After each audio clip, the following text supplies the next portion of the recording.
আমি আর বরের মুখ দেখতে পেলাম না, দেখতেই পেলাম না। যেই বরের গাড়ি দরজাটা খোলা শুরু করে আমাকে সবাই মিলে ভেতরে পাঠিয়ে দিল, না না না, শুভ দৃষ্টির আগে কিছুতেই বরের মুখ দেখা চলবে না।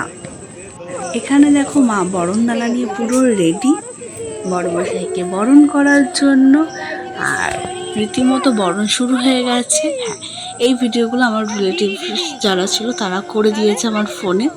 আর আমি যখন ভিডিওগুলো এডিট করি বা পরবর্তীকালে যখন দেখি, আমার সত্যি খুব ভালো লেগেছিলো দেখে এগুলো, যে না এগুলো আমার ফোনে রেকর্ড হয়েছে। দেখো, আমরা তো ফটোগ্রাফার ভিডিওগ্রাফার বলি, সেগুলো তো একরকম থাকে, বাট এই যে ভিডিও, তো এগুলো তো থেকে যায় না। তো বরণের পর মা ওকে মিষ্টি খাইয়ে দিয়েছিল। আর দেখো, এত মিষ্টি বোকা, পুরো একটা গোটা মিষ্টিই কিন্তু খেয়ে নিয়েছিল। আর এদিকে কিন্তু কনস্ট্যান্ট বাজি ফেটে চলেছিল যতক্ষণ ধরে বরণ হচ্ছিল।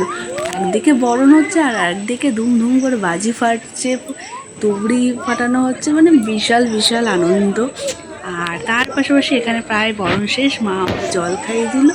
এবং বরণ শেষ হওয়ার পর মিস্টার বর্মশাই বেশ নিজের কিছু ছবি ক্যামেরা কিছু ছবি তুলে নিল এখানে স্টাইল মেরে। তো সেই অপশানগুলো যদি আমি বাদ দিয়ে দিয়েছি ভিডিও এডিট করার সময়। অ্যান্ড নাও ফাইনালি সে এখন প্রবেশ করতে চলেছে আমাকে বিয়ে করার জন্য।